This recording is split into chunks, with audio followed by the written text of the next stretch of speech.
이 강대상에 제 이 전화기를 들고 선 날이 지금이 두 번째입니다. 첫 번째는 언제일까요? 오늘 일부 예배 때입니다. 그리고 지금 두 번째인데요. 혹시 제가 뭐 깜빡하고 들고 올라왔으면 모를까, 목적이 있어서 가지고 올라온 거는 두 번째입니다. 왜냐하면 지난 주간에 목요일쯤에 제가 가르치는 그러니까 대학원 학생 중에 한 분인데요. 나이가 이제 좀 꽤 있습니다. 늦게 이제 만학도인데 저랑 이렇게 하지 못했는데 갑자기 카톡을 보내왔어요. 그래서 이분이 웬일이지? 하고 그 내용을 읽었는데, 그때가 언제냐면 성도들도 기도하고 있고 저도 작정하고 1년 만에 허락을 받아서 올라와 있는데 그저 그냥 앞에 산만큼 깜깜한 게 보이질 않고 답답하고 시간은 자꾸 가고 두려운 마음이 생기고 그러던 중에 이 메시지를 받은 거예요. 참 새소리 한음성도 쉽게 흘려보내지 못할 것은 하나님의 섭리하심이 너무나 절묘하기 때문이라는 생각이 들어요. 오늘 그래서 이 카톡을 읽어봤는데 그냥 다 아는 얘기예요. 제가 읽어드리면은 그거 나도 아는데 다 아는 얘기예요. 그런데 한 번 읽고 덮지 못하겠더라고요. 다시 읽었습니다. 두 번 읽고 또 세 번째 읽었어요. 그러면서 주체할 수 없는 그런 그 감격이 있었어요. 그래서 오늘 이것을 꼭 같이 이 추수감사주일에 나누고 싶다는 마음이 간절했습니다. 그래서 이렇게 들고 왔는데요. 이것을 종이에 기록해 올 수도 있지만은 어떻게 나에게 접촉이 됐는지 그 현장감을 살리기 위해서 이렇게 들고 왔습니다. 카톡들 많이 하시죠? 예, 이런 좋은 말씀 나누는 것은 괜찮을 것 같더라고요. 제가 읽어드리겠습니다. 절망하는 이들에게 희망을 일깨워주는 잡지로 잘 알려진 리더스 다이제스트가 20세기 최고 수필로 꼽았던 헬렌 켈러의 사흘만 볼 수 있다면 는 이렇게 요약된다. 기록된 대로 제가 읽습니다. 내가 사흘만 볼 수 있다면 첫날은 나를 가르쳐준 고마운 앤 설리번 선생님을 찾아가 그분의 얼굴을 보겠습니다. 그리고 아름다운 꽃들과 풀과 빛나는 저녁 노을을 보고 싶습니다. 둘째 날에는 새벽에 먼동이 터오는 모습을 보고 싶습니다. 저녁에는 영롱하게 빛나는 별을 보겠습니다.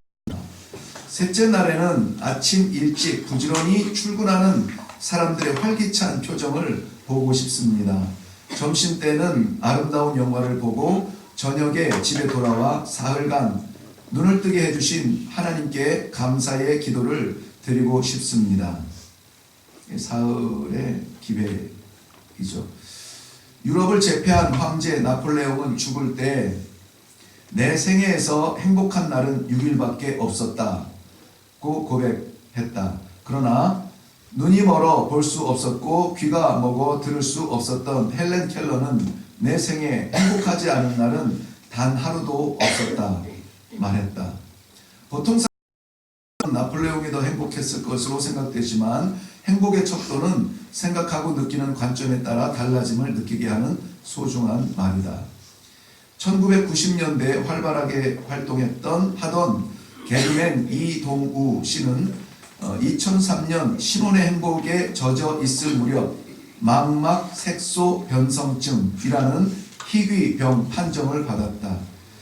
주변의 시야가 차츰 좁아져 정상인 시력의 5%밖에 볼 수 없게 되었다. 사랑하는 아내는 물론 주변 모든 사람의 얼굴을 볼 수 없었다. 모든 것을 포기하고 싶은 시간이 흐르기 시작했다. 그러던 어느 날 이 씨의 사연을 들은 40대 어느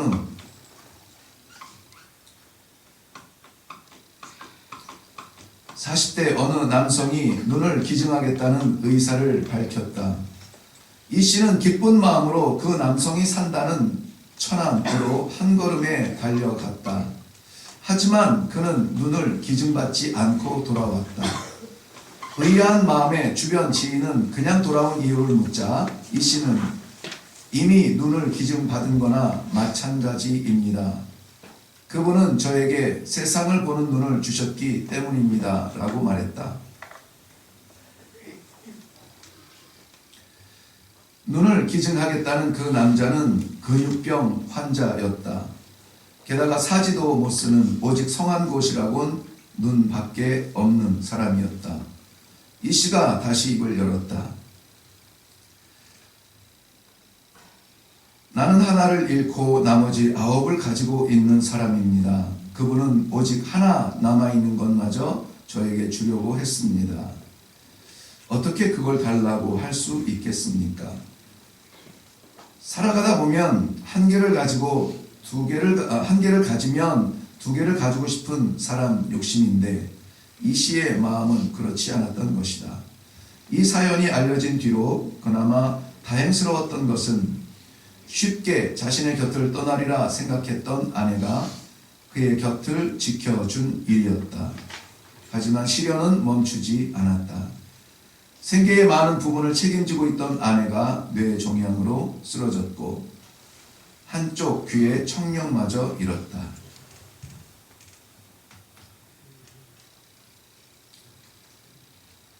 이 씨는 시력과 일거리를 잃고 아내는 청력과 운영하던 가게까지 잃었다. 그러나 혹독하게 짓누르는 시련에도 삶은 계속되고 희망은 싹트기 마련인지 이들에게 세상 무엇과도 바꿀 수 없는 선물, 딸이 생겼다. 그는 아내와 딸 아이와 나누는 큰 사랑으로 가슴 시린 아픔도 절망도 잘 이겨냈다. 특히 그는 아내를 통해 참된 사랑을 만났고 그 사랑으로 다시 세상으로 나올 수 있었다고 고백했다. 가슴 뭉클했던 이 사연을 다시 떠올리며 다시금 세상 모든 것에 감사를 느끼게 된다. 아침에 눈 떴다는 사실에 감사하고 편안하게 숨 쉴 수 있음에 감사하고 내가 원하는 곳으로 걸어갈 수 있음에 감사한다. 아직도 남과 나눌 것이 남아 있음에 감사하고 어딘가 마음 기댈 곳이 있음에 감사하고 나를 아껴주는 소중한 가족이 있음에 감사한다. 따뜻한 마음을 나눌 친구가 있음에 감사하며 고마운 사람, 좋은 사람에게 안부를 전할 수 있음에 감사한다. 나를 아는 모든 사람에게 따뜻한 수 있음에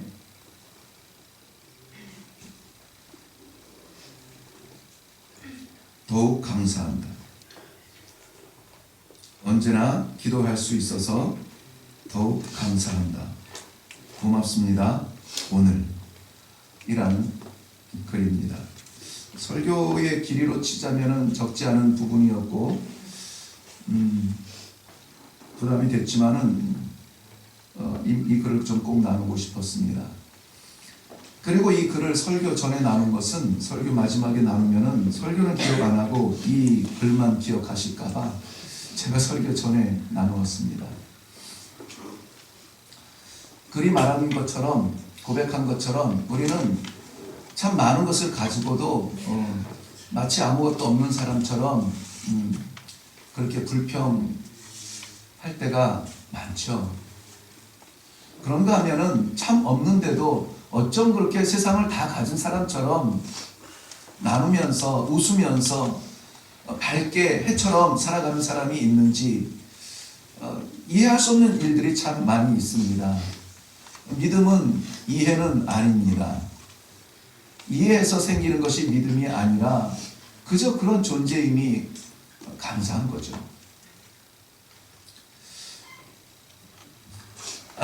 이렇게 살아가는 사람이 이 글 속에 갇혀있는 사람만은 아닌 것 같습니다. 내가 그렇고 우리 모두가 그런 삶을 사는 건 아닌가?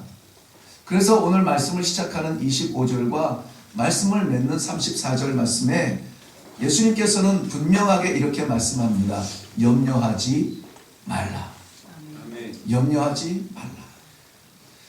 오늘 이 본문 말씀은 예수님께서 갈릴리 바다가 이 잔잔한 갈릴리 바다가 내려다 보이는 그 산 등성 어둠의 성과 그저 그 주변에는 마을들이 없더라고요. 그러니까 마을 사람들이 그냥 누가 떠드나 하고 이렇게 들여다본 것이 아니라 자기네 마을을 떠나서 멀리 몇 시간, 며칠을 떠나와서야 만날 수 있는 그러한 자리더라고요. 거기에서 예수님을 향하여서 나온 길을 잃은 양무리 같은 그러한 사람들에게 예수님이 하늘의 가슴을 안고 설교하신 것이 산상보훈이라는 말씀인데요. 마태복음 5장에서 7장까지 그 말씀이 담겨져 있습니다. 그런데 그 말씀의 한 가운데 있는 말씀이 오늘 본문 말씀이에요. 염려하지 말라. 세상 사람들이 왜 믿음을 찾지 못하고 왜 믿음을 잃어버리는지를 너무나 잘 아세요. 우리는 산상보훈을 잘 알기 때문에 산상보훈이 시작되는 마태복음 5장에 어떤 말씀이 있는지 잘 알아요. 너무 좋은 말씀이죠. 복 있는 자는, 복 있는 자는, 복 있는 자는. 이 복을 말씀하시는데 그게 너무나 좋으니까 그 예수님께서 보장하신 그 복이 너무나 좋으니까는 그 산의 이름을 지금은 팔복산이라고 부르더라고요. 예수님이 여기서 팔복을 외치신 산이야. 그래서 팔복산이라고 외치는데 그 복을 없는 복이 아니라 우리 주님이 충분히 주실 수 있고 이미 주었고 그 복을 위하여서 존재하시는 예수 그리스도의 설교, 살아있는 설교였습니다. 근데 복으로 시작한 이 산상보훈의 끝은 어떻게 끝나는 줄 아세요? 이것대로 지켜서 그대로 행하면은 반석 위에 집을 지은 것처럼 바람이 불고 풍랑이 몰아쳐도 넘어지지 않을 거야. 그러나 이것을 지키지 못하면은 모래 위에 집 지은 자처럼 잠시의 바람만 불어도 조그마한 풍랑이 불어도 무너지고 남은 것이 없을 거야 라고 하는 말씀으로 이 산상보훈은 설교를 맺게 돼요. 그러니까 복에서 시작해서 지키느냐 못 지키느냐에 대한 그러한 결론을 말씀하고 있는데 이 두 날개, 복의 날개와 이 지킬 것이냐 못 지킬 것이냐에 대한 이 날개 가운데에 기둥처럼 꽉 붙들어라. 이것을 지키면 날아갈 것이고 이것을 지키지 못하면 무너질 것이다. 그게 뭐냐면 너무나 평범한 단어예요. 염려. 염려. 우리는 이 인생 세월의 연한을 다 떠나서 세상의 지위 고하를 다 떠나서 학벌을 다 떠나서 상당히 고상한 걸로 고민하며 살아가는 것 같지만 그러나 성경이 말하는 것은 우리의 고민은 참 유치한 것들이에요. 오늘 말씀이 말하는 그 예수님의 이 산상보훈의 핵심으로 이야기한 그 염려, 그 고민, 그 무엇 때문에 고민한다고 말합니까? 먹을 것과 마실 것과 입을 것. 그것 때문에 우리들은 머리를 감싸고 시간을 내려놓고 시간을 보내면서 땀을 흘리면서 고민하면서 염려하고 있다라고 말하고 있는 것입니다. 의식주 귀하죠. 그것 없으면 존재할 수 있습니까? 그런데 주님은 그걸 알면서도 너무나 분명하게 말씀하세요. 염려하지 말라. 염려하지 말라. 염려하지 말라. 왜 그러셨을까요? 우리를 너무나 잘 아시는 주님이 왜 덮어놓고 염려하지 말라 그랬을까요?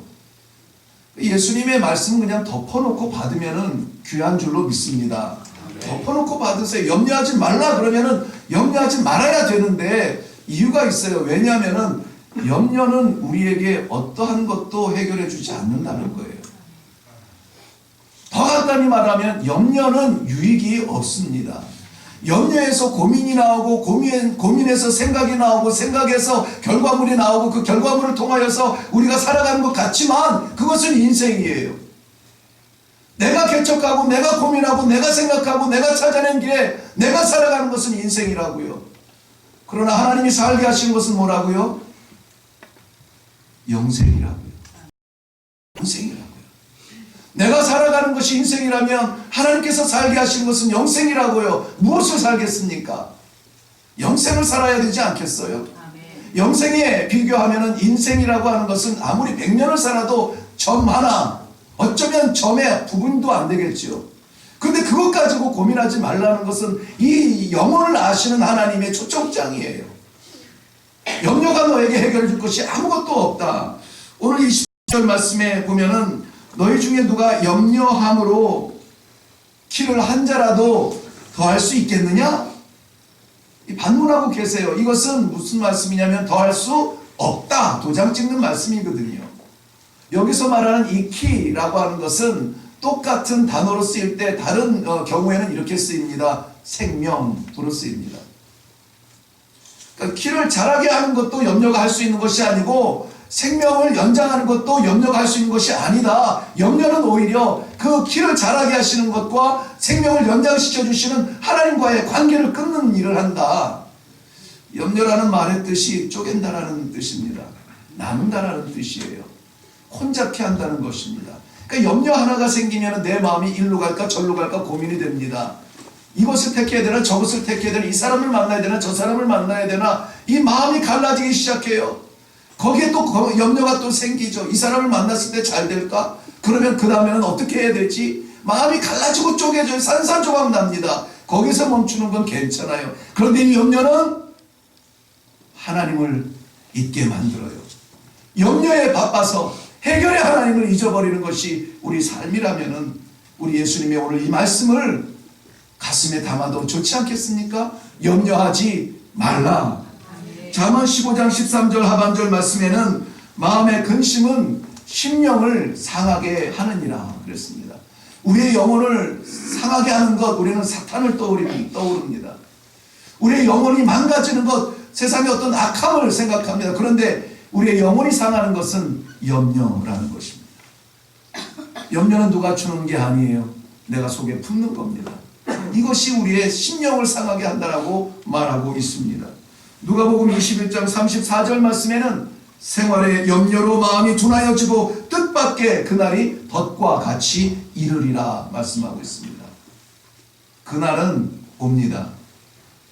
아무리 우리가 안 온다고 우겨대도 그날은 와요. 그런데 그 날이 왔을 때에 선물처럼 우리에게 주어지는 날이 되어야지 덫처럼 주어져서는 안 되잖아요. 덫이라는 게 뭡니까? 잡으려고 놓는 거예요. 죽이려고 놓는 게 덫입니다. 예수님께서 다시 오실 그날은 우리를 잡으려고 우리를 죽이려고 오는 날이 아니어야 됩니다. 우리를 반기려고 우리에게 예비하신 생명의 면류관을 주려고 만나는 그러한 행복한 날이어야 되잖아요. 근데 그날이 덫으로 올 수 있다는 겁니다. 왜? 언제입니까? 마음이 어두워져서 그날에 대한 소망이 사라질 때, 그날에 대한 소망은 무엇이 사라지게 한답니까? 생활에 대한 염려가. 기승전결 나왔죠?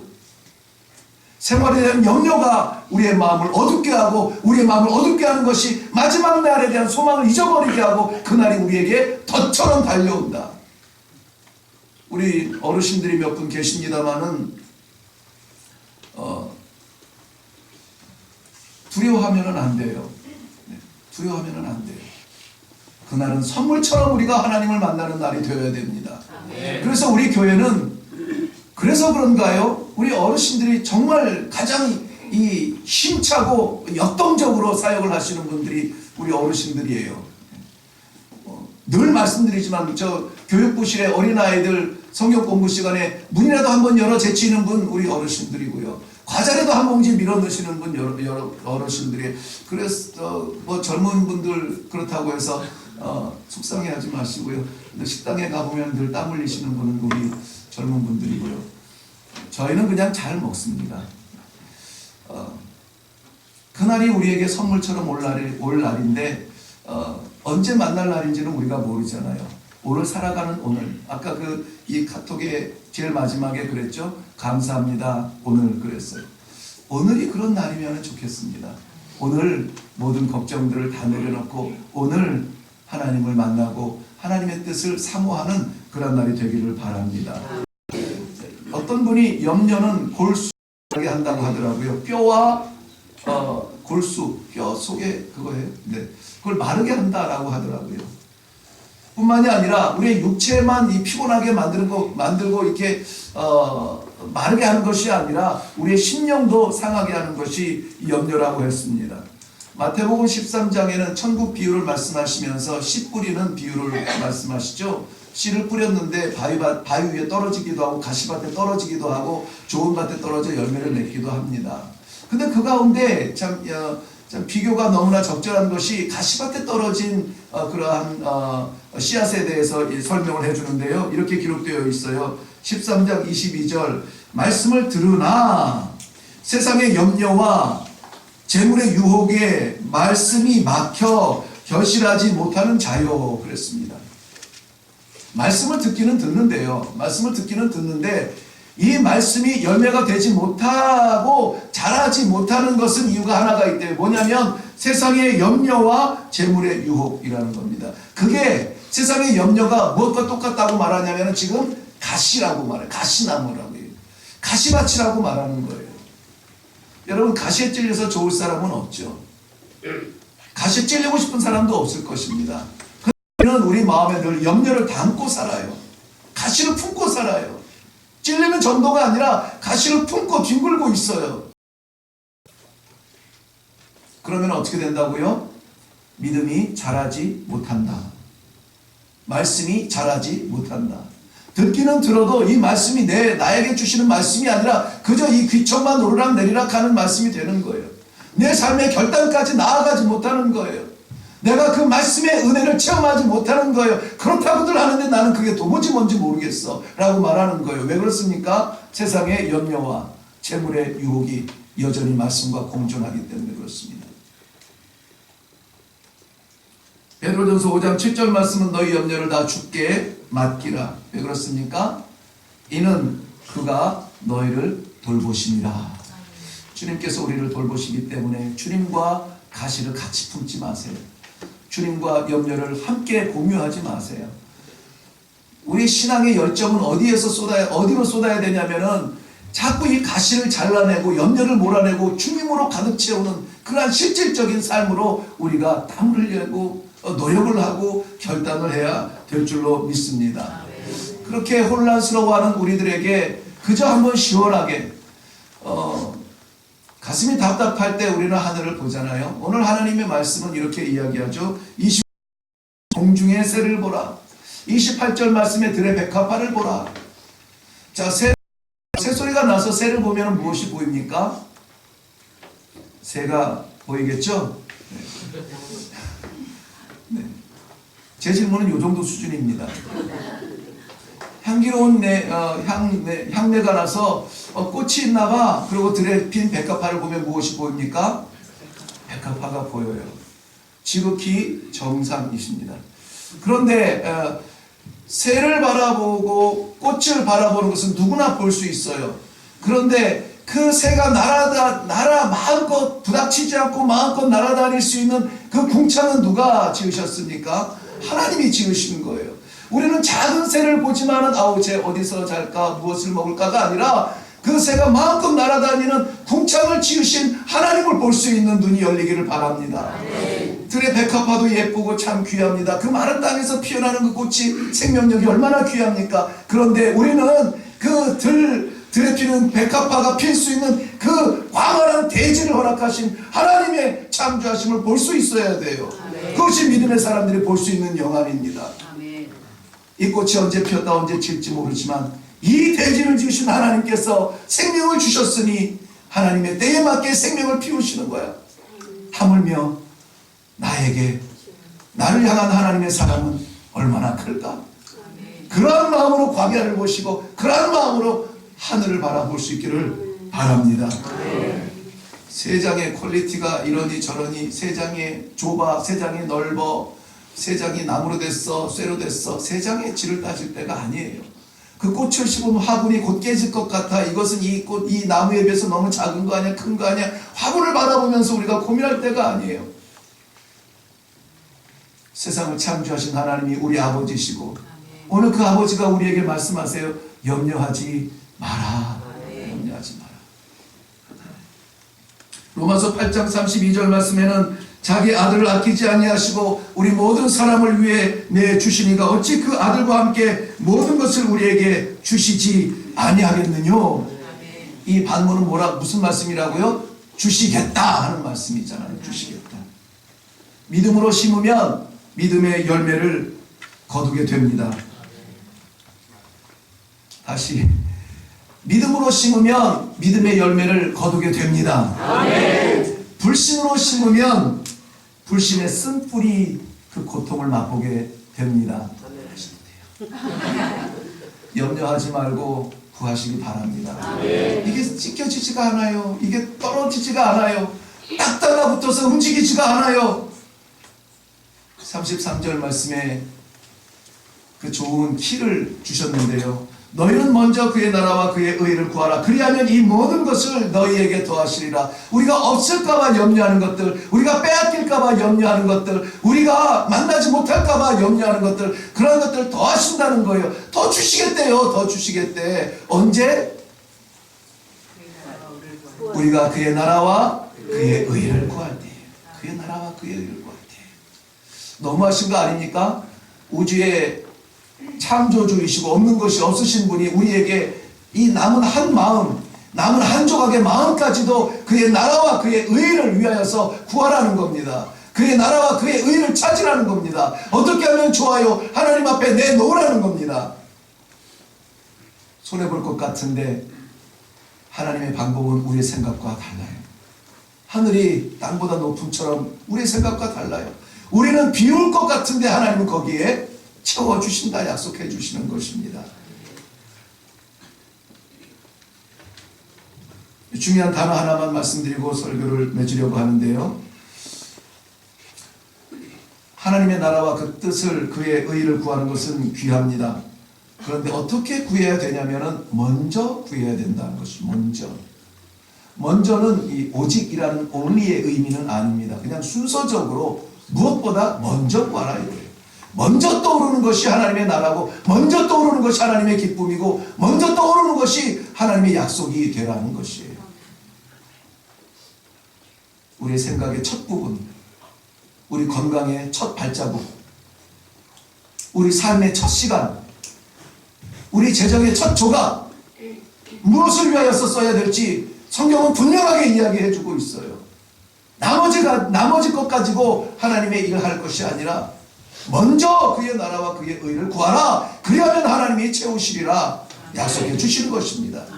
오늘 이 약속 그대로 마음에 받고 이 약속 그대로 결단하고 하나님께서 작정하신 모든 하늘의 문이 열려서 쏟아질 수 있는 모든 것들을 우리 인생 삶 가운데 맛보는 귀한 삶이 되기를 주님의 이름으로 축원합니다. 기도하겠습니다.